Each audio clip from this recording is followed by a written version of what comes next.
So, kamusta po mga ka-Streetwise? Ako po si Takero Miyamoto at welcome po sa aking munting channel. So, mga kababayan, masama po at... Pasensya na, natawa ko. Masama po ang loob ni Big Zubiri. Masama po yung loob niya.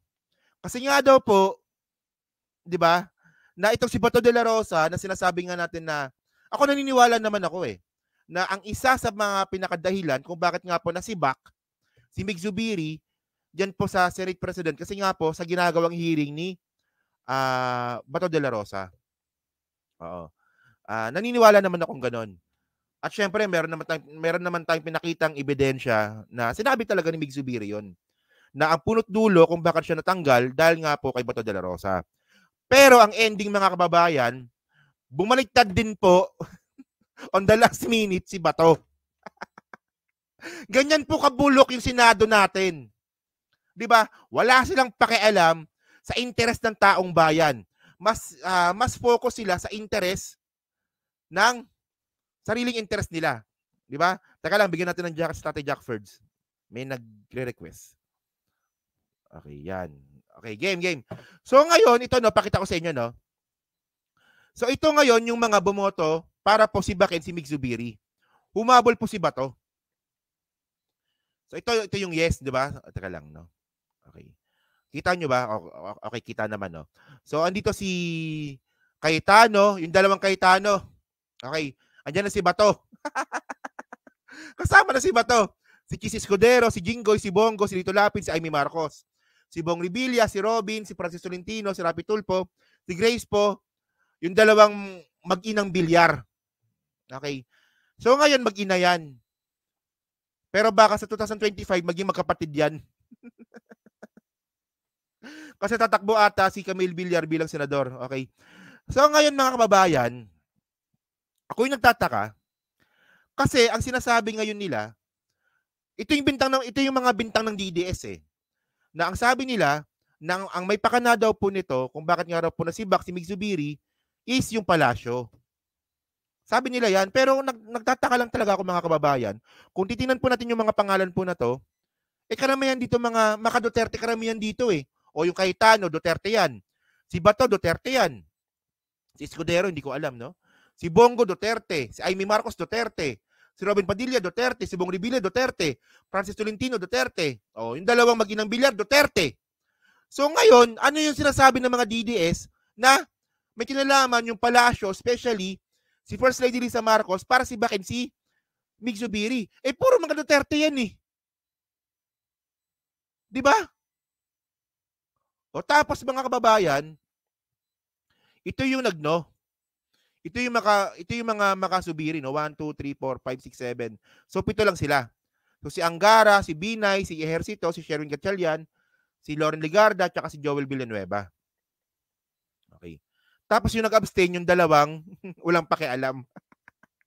Wala namang pakialam yung dalawa na yan kasi away politika sa loob yan di ba? Si Hontiveros tsaka si Pimentel. Okay. So mga kababayan kasi, ito kanina, no? Ito panoorin lang natin to, no? Ito yung sinabi ni Bato de la Rosa kanina. Okay, panoorin natin to, no? Kasi dito mga kababayan, malinaw dito sa sinabi ni Bato na meron pong tinatayong minority. Di ba? Meron po tinatayong minority. At malamang itong 7 na kasama ni Zubiri, malamang sila yung minority na sinasabi nga po ni Bato. Okay? So kaya panoorin natin to, Sige, saan na ba yun ito? Senate President Escudero. Yes, even though my signature was already insignificant, lumapit sila sa akin after the battle has been won. Meron na silang 14 na perma. So, pumunta sa akin nagtatago pa nga ako doon sa opisina ni Senator Tolentino Pero nalocate nila ako na pumunta doon, kinausap. So bakit ka nagtatago? Bakit nagtatago? Hindi ko lang alam, no? Bakit nagtatago? Nagtatago daw po siya. Yung nga lang na-locate daw po siya. So bakit ka nagtatago? Akala ko ba soldier ka? Sabi niya soldier daw po siya pero bakit siya nagtatago, no? Ako,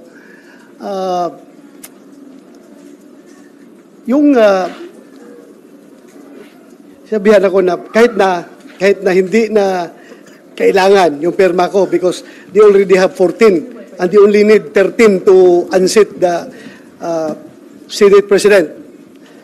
Kahit na hindi na kailangan, immaterial na yan, kung pipirma ko hindi, but still, narinig nila na I was poised to join the minority. Ayan na, I was poised to join the minority. So alam naman po natin, pag sinabi natin minority sa Senado, sila po yung minority. Sila po yung mga oposisyon. Ganun eh, technically ganun eh. So ibig sabihin ba nito, yung binuong 7 ni Zubiri is magiging minority na talaga officially sa loob ng Senado? Ayun ba yon? Ewan ko lang, no? Pero parang ayun ang pagkakaintindi ko eh. Na bumubuo ng minority si Zubiri. 'Di ba? Sabi niya kanina. Oh. Sige. Continue. Kahit na hindi na kailangan, immaterial na yan, kung pipirma ko hindi, but still, narinig nila na I was poised to join the minority. I was really contemplating seriously to join the minority after that incident. But I was persuaded by Senator Chis and Senator Alan Cayetano na please stay with the majority. Huwag kang pumunta sa minority. So, sumama ka na lang dito sa majority.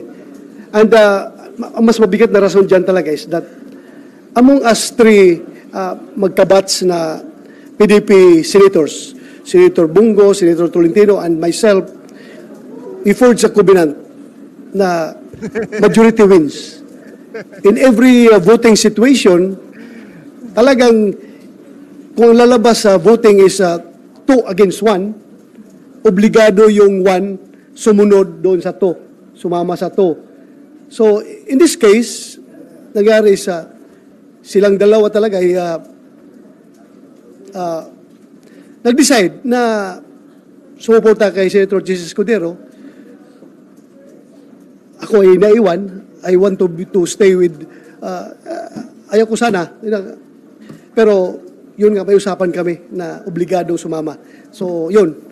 Pinirmahan ko yung resolution, but that was already immaterial because they already have 14 that they have already declared victory. But at least on my part, masaya rin ako kahit because Senator Chis is a very magnanimous victor. Kahit alam niya hindi na kailangan yung boto ko, biglang puri. Still, kinubinsi pa rin niya ako na sumama sa majority. Di ba? Biglang puri kay Chis Escudero eh. So actually tama agree ako sa comment na to, no. It doesn't look good for BBM. No legislation will pass through the Senate without the approval of Digong. And that means kultong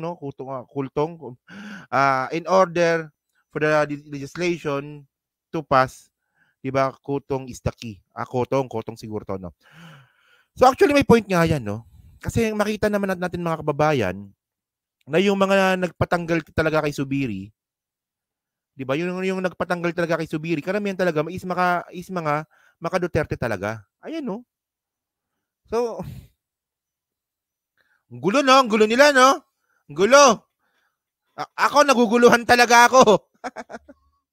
Ayan po mga kababayan ang sinasabi ko sa inyo.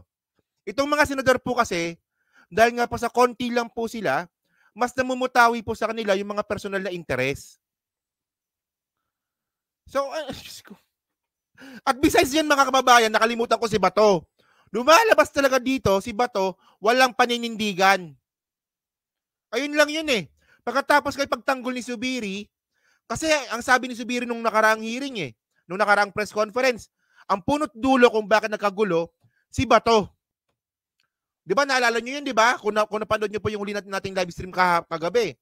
Ang punot dulo, sabi ni Zubiri, ang punot dulo, nakaguluhan na to si Bato. Pagkatapos ang ending naman pala, iyak-iyak pa si Bato, umiyak pa siya dito eh. Saan ba? May picture ako dito eh. Yan no? Umiyak-iyak pa si Bato, nung nag-resign si Zubiri, yun naman pala ang ending, babaliktad din pala siya. 'Di ba? Well, kung totoo nga na siya yung dahilan kung bakit nag-resign si Zubiri, tapos bumaliktad ka, wala ka paninindigan talaga. Oh, ngayon, dahil sa walang paninindigan si Bato, ang tanong ngayon natin dito, sino ang nag-utos kay Bato para magkaroon po ng hearing diyan po sa PDEA Leaks?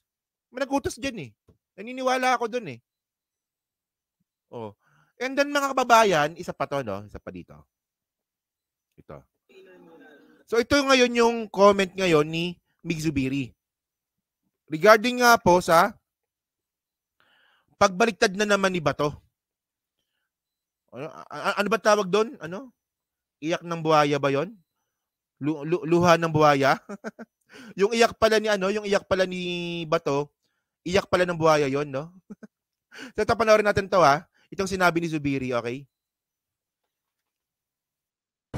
Ano po ba yun? Ang pinag-usapan namin na manatili kami isang bloke. 7 kami and you can call us whatever you want. No? Magic 7. But we're together. Buong-buo pong puso at suporta namin sa isa't isa. O, 7 na lang daw sila. O, tama. Crocodile tears pala yon. Thank you na crocodile tears. Tinagalog ko pa, no? Sige. O, so yan ngayon, no? So meron na raw silang Magic 7. So 7 na lang daw po sila. Okay, sige. Magic 7. But we're together. Buong-buo pong puso at suporta namin sa isa't isa. And hindi pa namin alam kung may manatili po kaming independent. So we're still discussing it. Ang sabi nga namin, let's give it a break. So magbe-break muna kami.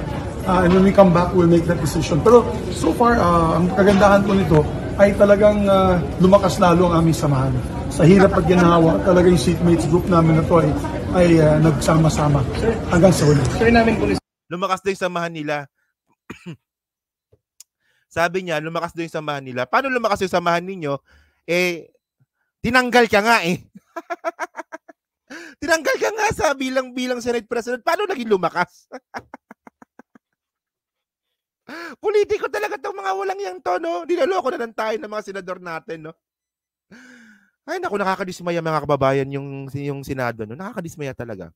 Hindi ko naman sinasabi na maayos at perpekto yung Congress, yung House. 'Di ba? At especially yung mga congressman. Naniniwala naman ako mga ano yan eh. Mga buhaya din yung karamihan diyan eh. Pero mga kababayan, kung kukumpara naman natin yung trabaho ng House sa Senate, mas maayos naman po talaga yung House. 'Di ba?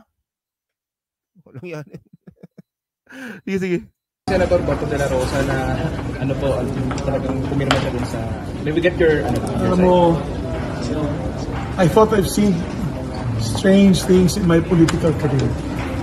And this happens to be the strangest. Talagang, kung kahapon ako po ay heartbroken, then po ako ay dumbfounded. Talagang hindi ko ma-gets, hindi ko talaga maiisip, hindi ko talaga mag-grasp yung pangyayari ngayon. At least alam niya na dinipensahan ko siya bilang isang chairman ng committee.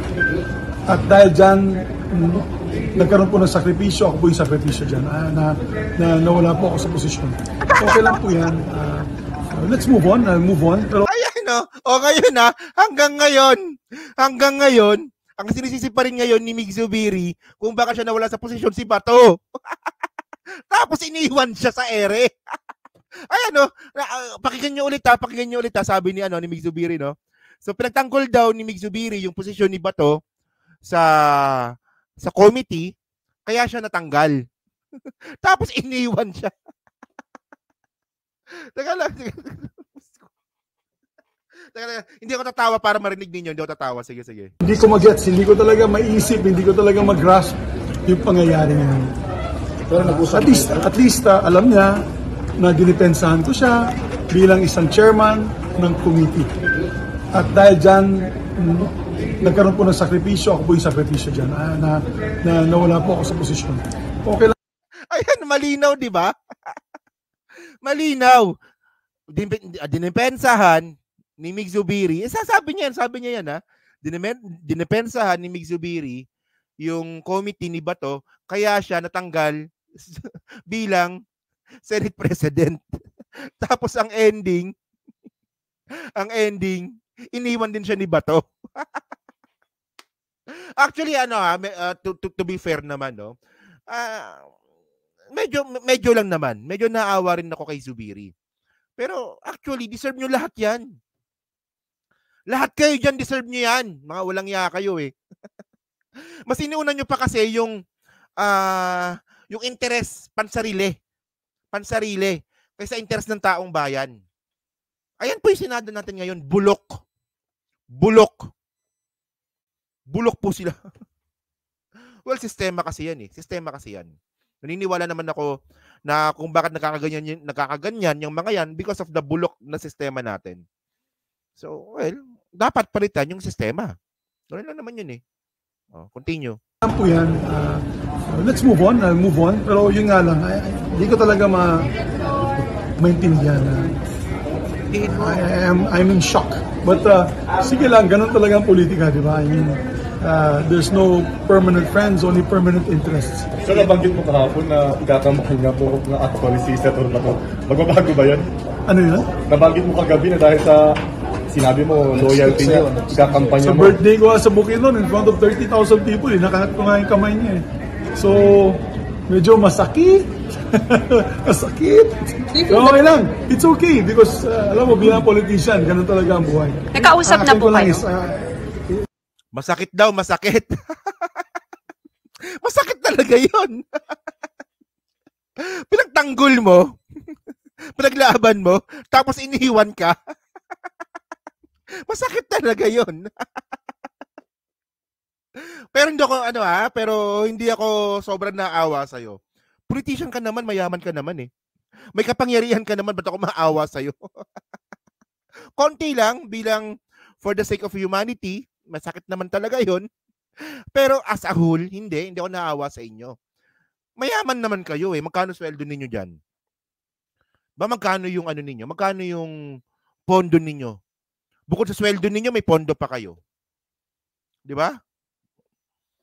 Well, at saka makapangyarihan din kayo. Makapangyarihan sila eh. Senador yan eh. Di ba? Mas nasaktan. Shit, ang sakit. Sa birthday ko sa Bukidnon, in front of 30,000 people, nakahat ko nga yung kamay niya.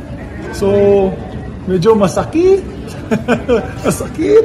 Okay lang. It's okay because, alam mo, bilang politician, ganun talaga ang buhay. Nakausap na po kayo. It's very surreal. Surreal talaga. Parang hindi ko maintindihan. Parang nasa twilight zone. Nagkausap po kayo kanina, sir, before the session. Sinabi ko sa kanya, bigyan niya ako ng pagkakataon. Hindi ko pa talaga process. Bigyan ng komento, ma-process. Hindi ko pa ma-process yung pangyayari. So sabi ko sa kanya, give me time, hinakap mo pa yung asawa ko. Di ba? Parang, wow, ba't niyo pa yung hinakap ng asawa ko? Do you think he betrayed you, sir? Let the people decide. Thank you guys. Thank you. Ito lang na, for the sake of humanity, nakakaawa naman talaga. For the sake of humanity. Pero as a whole, hindi. Senador kayo eh. Paano? Dapat nga kayo nga maawa sa amin eh. Walang yan to, no? And then, so ngayon, ito lang.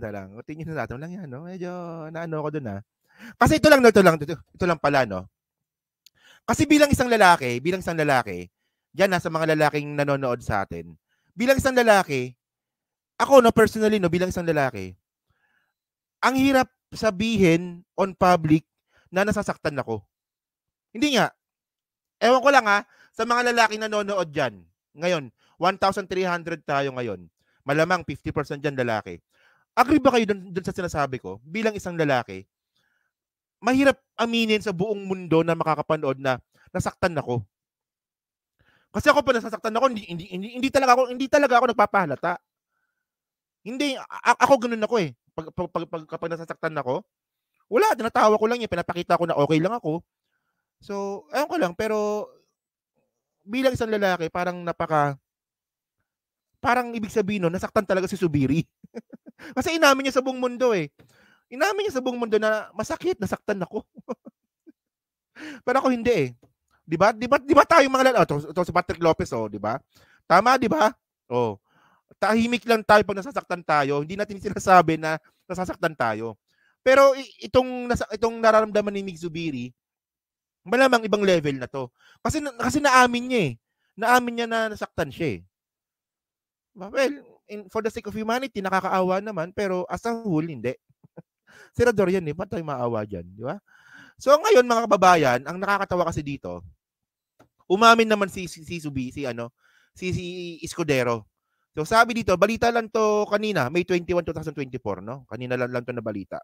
So sabi ni Escudero, umaming promotor ng kudeta versus Zubiri. Walang yung mga tao talaga to nang gugulo nyo.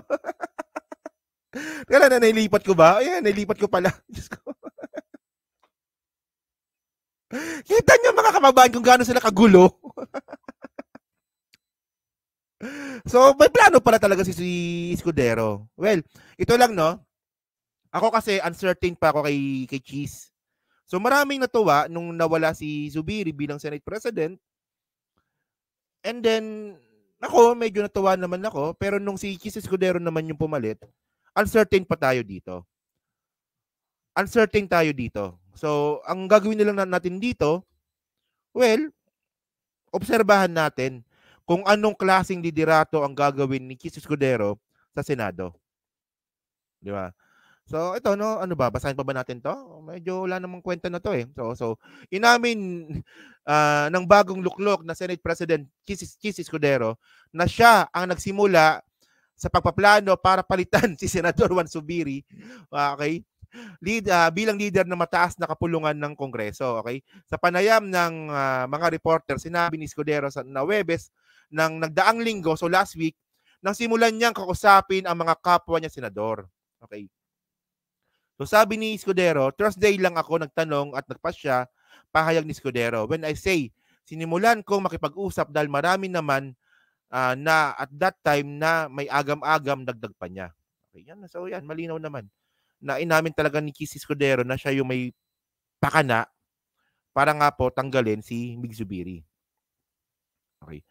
So, isa pa to, no? Ang alam ko talaga, anti-chacha yan eh. Ayan ang problema eh. Kasi ako naniniwala naman ako mga kababayan na ang pagpasok po ng foreign investment po dito sa Pilipinas, ayan po talaga magbibigay po ng trabaho sa Pilipino. Tapos, ang pinalit naman natin ay anti-chacha na si Cheese Escudero, so abangan natin. Diba? So abangan natin kung anong, malay nyo nagbago, malay nyo may pagbabago. Ay, ewan ko ba. Magulo talaga sila. Magulo sila. Kasi I just don't really get the point mga kababayan. Di ba? Na gumawa na nga ng batas sa House, tapos iaakit pa ng Senado. Saka pipirma ng Presidente. Para sa akin, I just don't really get the point kung bakit mayroon pang ganon. Na napag-usapan na nga sa House, pag-uusapan pa sa Senado. Na parang ito nangyari sa economic provision. Pabor na nga po sa Congress, pabor na nga po sa House. Tapos aakit pa sa Senado. So magulo talaga. O, di ba? So, well, si Zubiri naman kasi, ang nakikita ko kasi kay Zubiri sa kanyang stand sa Chacha, ayaw niya sa PI. Sa PI ayaw niya. And then sa Chacha naman, regarding sa economic provision, ang problema kay Zubiri, inaano niya, dinidelayed niya. Dinidelayed. So, uncertain pa rin talaga, no? So, yan, no? So, yun mga kababayan. So, actually, dahil nga po sa sobrang inis ko dyan sa ginagawa nila ngayon, agree ako dito. Yan. Abolish na lang yung Senate, di ba? Hello po, Mami Peng. Andiyan pala si Mami Peng, no? Hello po, Mami Peng. Okay. So, yun mga kababayan, no? So, dyan po sa 1,200 po na nanonood. Sa hindi pa po nakakapag-like, palike na lang po ng video po na to. Dyan po sa Team Replays. Ano masabi nyo nga po dito sa sinabi nga po ni Mig Zubiri? Na siya daw po ay nasaktan. Masakit! Sabi niya gano'n. Masakit! At ano rin po masasabi ninyo sa ginawa ni Bato? So, dito po sa interview po na to ni Zubiri, si Bato pa rin po yung tinuturo niyang dahilan kung bakit nga daw po siya natanggal bilang Senate President. Tapos ang ending naman pala, bumaliktad din. Di ba? So, yun. So, yun. Nasa pag-comment lang po sa baba. Binabasa ko pong lahat yan. So, hanggang sa muli po, kita na lang ulit tayo bukas. So, salamat po mga kababayan. Thank you po sa patuloy po na pagsuporta. So, salamat po. No? Thank you po. No?